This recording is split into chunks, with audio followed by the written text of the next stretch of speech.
राजस्थान के नागौर जिले के ग्राम कालवा में एक जाट किसान जीवनराम रूडी के घर एक कन्या का जन्म हुआ। कन्या का जन्म होने पर पिता जीवनराम रूडी को अत्यंत खुशी हुई। उन्होंने उस कन्या का नाम कर्मा रखा। कर्मा को सभी कर्माबाई भी बुलाते थे। जीवनराम स्वयं एक कृष्ण भक्त थे। अपने घर में उन्होंने कृष्ण भगवान का मदन मोहन के नाम से मंदिर बना रखा था, जहाँ वे भगवान कृष्ण की पूजा करते, भगवान को भोग लगाते तथा भगवान को भोग लगाने के बाद ही वे भोजन ग्रहण करते। यह उनके घर का नित्य का नियम था। इसी प्रकार समय बीतता गया। कर्माबाई रोज अपने पिता को कृष्ण भगवान की पूजा करते देखती, उनको भोग लगते देखती और भगवान को भोग लगाने के बाद ही वे भोजन ग्रहण करते। यही सब देखते सीखते कर्माबाई का बचपन बीत रहा था। कुछ वर्षों के बाद कर्माबाई के पिता कुछ दिनों के लिए तीर्थ यात्रा पर चले गए। तीर्थ यात्रा पर जाने से पहले पिता जीवनराम रूडी ने कर्माबाई को भगवान की पूजा विधि समझाई और कहा कि भगवान को भोग लगाकर ही भोजन ग्रहण करना और घर का ध्यान रखना। इस प्रकार भगवान की पूजा और घर के देखरेख का काम कर्माबाई को सौंपकर उनके पिता कुछ दिनों के लिए तीर्थ यात्रा पर चले गए। अब अगले दिन कर्माबाई ने सुबह जल्दी उठकर कृष्ण भगवान को भोग लगाने के लिए बाजरे का खिचड़ा बनाया। कर्माबाई की खिचड़ी के थाली में घी और गुड़ मिलाया और कृष्ण भगवान को भोग लगाने के लिए वो थाली भगवान के सामने रख दी और उसने कहा कि भगवान, आपको जब भी भूख लगे आप खिचड़ी खा लेना, मैं तब तक घर का दूसरा काम कर लेती हूँ। यह कहकर वह अपने कामों में लग गई। कुछ देर बाद उसने आकर देखा कि थाली वैसी की वैसी रखी है। भगवान ने तो भोग लगाया ही नहीं। उसने सोचा कोई बात नहीं, अभी भगवान को भूख नहीं लगी होगी, कुछ देर बाद खा लेंगे। ऐसा सोचकर वह फिर अपने कामों में लग गई और बीच में बार बार देखती रही कि भगवान ने भोग लगाया है कि नहीं, पर भगवान ने भोग नहीं लगाया। इस प्रकार दोपहर का समय हो गया और कर्माबाई को चिंता होने लगा कि भगवान ने भोग क्यों नहीं लगाया। क्या खिचड़ा अच्छा नहीं बना था या उसमें घी या गुड़ की कमी रह गई थी? ऐसा सोचकर खिचड़े में थोड़ी और घी और गुड़ मिलाया और थाली लेकर भगवान के सामने बैठ गई। भगवान को भोग लगाने के लिए विनती करने लगी, लेकिन भगवान ने फिर भी भोग नहीं लगाया। तब कर्माबाई ने भगवान से कहा कि भगवान, आप भोग लगा लीजिए। आपकी पूजा की और आपके भोग की जिम्मेदारी पिताजी मुझे सौंप कर गए हैं। अगर आप पिताजी के इंतजार कर रहे हैं तो आपको भूखा ही रहना पड़ेगा, क्योंकि पिताजी तो तीर्थ यात्रा पर गए हैं और कुछ दिनों बाद ही आएंगे। तब तक आपको मेरे ही हाथ का बना भोजन करना पड़ेगा।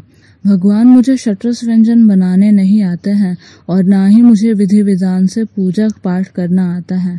मुझे तो बस ये बाजरे का खिचड़ा और रूखी सूखी सब्जी रोटी बनानी आती है। आपको कुछ दिन इसी से गुजारा करना पड़ेगा। मैंने आपको खिचड़े में थोड़ा और ज्यादा घी और गुड़ मिला दिया है। अब तो भोग लगा लीजिए। इस प्रकार कर्माबाई बार बार भगवान से भोग लगाने की विनती करने लगी, लेकिन भगवान ने फिर भी भोग नहीं लगाया। तब कर्माबाई ने भगवान से कहा कि भगवान, जब तक आप भोग नहीं लगाएंगे तब तक मैं भी नहीं खाऊंगी। आपके साथ साथ मैं भी भूखी रहूंगी। ऐसा कहकर वह भगवान से नाराज होकर बैठ गई। दोपहर बीत गई, शाम होने को आई, लेकिन भगवान की तरह कर्माबाई ने भी कुछ नहीं खाया।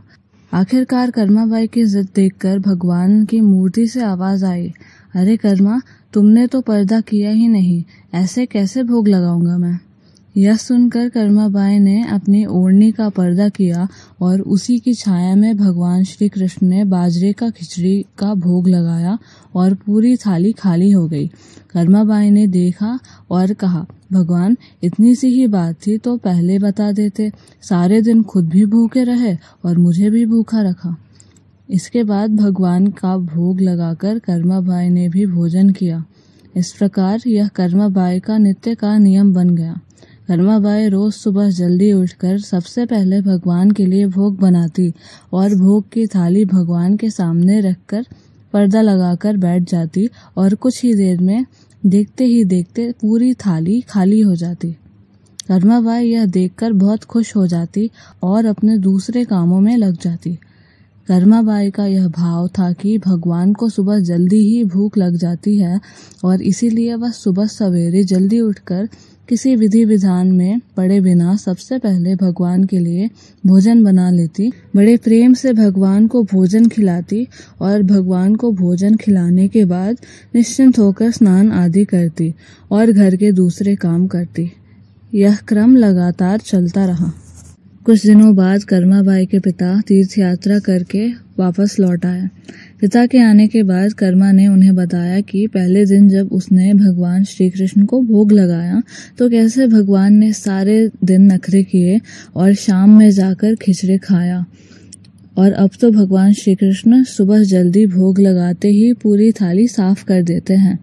यह सुनकर कर्माबाई के पिताजी आश्चर्यचकित रह गए और कृष्ण भक्त पिता को कर्मा की सरल प्रेम भक्ति और भगवान श्री कृष्ण की कृपा को समझने में देर नहीं लगी। कर्मा के पिताजी ने सोचा कि जिस भगवान को प्राप्त करने के लिए वे तीर्थ यात्रा करने गए थे वो भगवान तो उनके घर में ही विराजमान है और उनकी पुत्री के हाथों से रोज भोग लगाते हैं। मन में ऐसा सोचकर वे कर्माबाई को अपने पुत्री के रूप में प्राप्त करके अपने आप को धन्य समझने लगे और उन्होंने कर्माबाई से कहा कि पुत्री, आज से तुम ही भगवान को भोग लगाना और सेवा करना। ऐसा सुनकर कर्माबाई बहुत प्रसन्न हुई और रोज इसी प्रकार सुबह जल्दी उठकर अत्यंत प्रेम भाव से भगवान श्री कृष्ण को भोग लगाने लगती और इस प्रकार उसका रोज का नियम बन गया। कुछ वर्ष बाद कर्मा के पिताजी देवलोक गमन कर गए। अब कर्मा अकेले रह गई, इसलिए कर्मा का घर में मन नहीं लगता था। इसलिए कर्मा घर से भगवान श्री कृष्ण की मूर्ति लेकर गांव कालवा को छोड़कर तीर्थ यात्रा पर निकल गई। भारत में अलग अलग तीर्थों के दर्शन करते करते कर्माबाई उड़ीसा के जगन्नाथपुरी पहुंच गई तथा जगन्नाथपुरी में कर्मा के निवास करने का निश्चय किया। अब कर्मा रोज अपने नियम के अनुसार सुबह सवेरे जल्दी उठकर भगवान श्री कृष्ण के लिए बड़े प्रेम से खिचड़ी बनाती और भगवान को थाली में भोग लगाती। कुछ ही देर में भगवान खिचड़ी खा लेते और थाली साफ हो जाती और इसके बाद कर्मा अपने स्नान ध्यान आदि नित्य कर्मों में लग जाती और इस प्रकार यह क्रम निरंतर चलता रहा। एक दिन कर्माबाई ने भगवान श्री कृष्ण को भोग लगाने के बाद एक छोटा सा बालक उनके पास आया और उसने बोला, माँ, कुछ खाने को है, बड़ी भूख लगी है। कर्माबाई ने कहा, हाँ बेटा, मैंने अभी अभी खिचड़ी बनाई है, आजा तू भी बैठ जा, खिचड़ी खा ले। यह कहकर कर्माबाई ने बड़े प्यार से बालक को खिचड़ी परोसा और उस बालक ने भी बड़े चाव से खिचड़ी खाया। उस बालक के रूप में स्वयं भगवान जगन्नाथ कर्माबाई के हाथ से बनी खिचड़ी खाने साक्षात पधारे थे। बालक ने जल्दी से खिचड़ी खा लिया और उसने कहा, माँ, खिचड़ी बहुत अच्छी बनी है, मैं कल भी आऊंगा खिचड़ी खाने। कर्माबाई ने कहा, कल क्या बेटा, तेरे लिए मैं रोज खिचड़ी बनाकर रखूंगी, तू रोज आकर खिचड़ी खाया कर। बालक ने कहा, ठीक है माँ, मैं रोज खिचड़ी खाने आऊंगा। यह कहकर बालक चला गया। अगले दिन से बालक रोज सुबह सवेरे कर्माबाई के पास खिचड़ी खाने आ जाता। कर्माबाई भी रोज अपने नियम से सुबह सवेरे जल्दी उठकर भगवान श्री कृष्ण के लिए खिचड़ी बनाती और भगवान के सामने थाली रखती। फिर भगवान खिचड़ी का भोग लगाते और कुछ ही देर बाद वो बालक आ जाता। फिर कर्माबाई उसे भी बड़े प्रेम से खिचड़ी खिलाती और इसके बाद अपने स्नान ध्यान आदि दैनिक कार्यों में लग जाती और यह क्रम इसी प्रकार चलता रहा। एक दिन कर्माबाई की कुटिया के पास एक साधु आया। बातों ही बातों में उसे पता चला कि कर्माबाई बिना स्नान ध्यान किए, बिना चौका बर्तन किए भगवान श्री कृष्ण के लिए खिचड़ी बनाती और भोग लगाती। उसने कर्माबाई से कहा, स्नान किए बिना भगवान की पूजा करना और भोग लगाने से पाप लगता है। इसीलिए कर्माबाई को स्नान करके पूरे विधि विधान से पूजा करके भोग लगाने को कहा। साधु से ऐसा सुनकर भोली भाली कर्मा अगले दिन से सुबह जल्दी उठकर स्नान करके खिचड़ी बनाने लगी और विधि विधान से पूजा करने के बाद भोग लगाने लगी। ये सब करने में कर्मा बाई को बहुत देर लग जाती, लेकिन वो बालक तो रोज सुबह अपने समय से आ जाता और कर्मा से कहता, माँ मुझे भूख लगी है, मुझे जल्दी खिचड़ी दे माँ, जल्दी कर माँ, जल्दी कर। और कर्मा उसे कहती, थोड़ी देर और रुक जा बेटा, थोड़ी देर और। जब तक कर्मा भगवान श्री कृष्ण को भोग लगाकर बालक को खिचड़ी खाने देती तो बालक उसे बहुत शीघ्रता से खाकर हाथ मुंह साफ किए बिना ही जल्दी उठकर भाग जाता और यह क्रम कुछ दिनों तक चलता रहा। और इन्हीं दिनों में भगवान श्री जगन्नाथ जी के मंदिर में सुबह के समय भगवान की मूर्ति के मुख पर खिचड़ी लगा रहता था। यह देखकर भगवान जगन्नाथ की सेवा करने वाले पुजारी को, जो स्वयं बड़े कृष्ण भक्त थे, वो सोचते, आजकल ये भगवान श्री जगन्नाथ जी के मुंह पर खिचड़ी कैसे लग जाती, हम तो खिचड़ी का भोग नहीं लगाते, तो ये फिर खिचड़ी कहाँ से आ जाता। कुछ दिनों तक लगातार भगवान श्री जगन्नाथ जी के मुख पर खिचड़ी लगा देखकर पुजारी इसे भगवान की लीला मानते हैं और समझ जाते हैं कि भगवान रोज कहीं से खिचड़ी खाकर आते हैं। भगवान की लीला को जानकर वो मन ही में भगवान से पूछने लगे कि कहाँ से खिचड़ी खाकर आते हैं भगवान, हमें भी बताइए। उसी रात भगवान श्री जगन्नाथ जी पुजारी के सपने में आते हैं और उनसे कहते हैं कि मेरी एक भक्त है कर्मा बाई, जो जगन्नाथपुरी में ही रहती है। वो रोज सुबह सवेरे मेरे लिए बाजरे की खिचड़ी बनाती है और बड़े प्रेम से मुझे भोग लगाती है और मैं भी रोज सुबह जल्दी कर्मा बाई के पास खिचड़ी खाने जाता हूँ। मुझे उसके हाथ की बनी खिचड़ी बहुत पसंद है।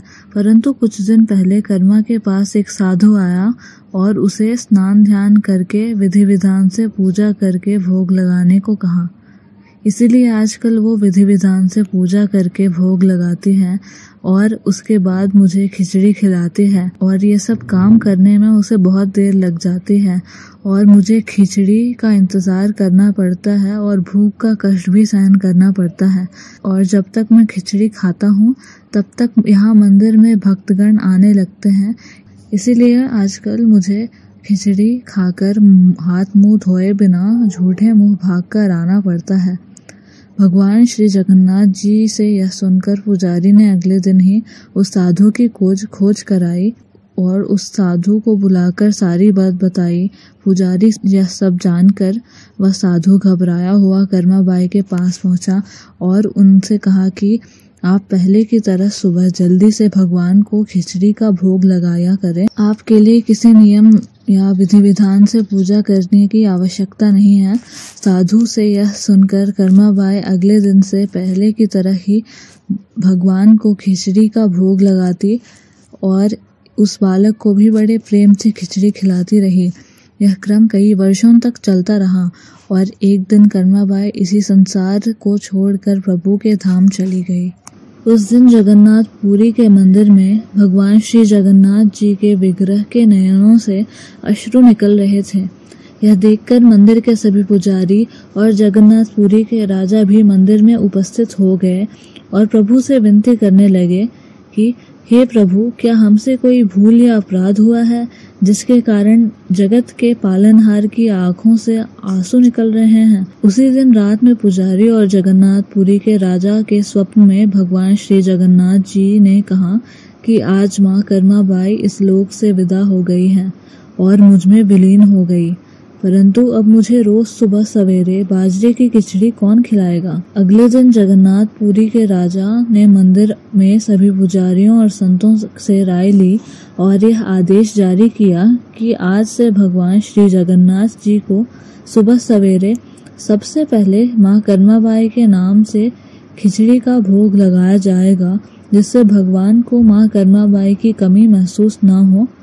इसीलिए आज भी भगवान श्री जगन्नाथ जी के मंदिर में श्री जगन्नाथ जी के विग्रह को 56 भोग से पहले बाल रूप में खिचड़ी का भोग लगाया जाता है और इसे बाल भोग भी कहा जाता है। सैकड़ों सालों बाद भी यह प्रथा आज भी वैसी की वैसी चली आ रही है।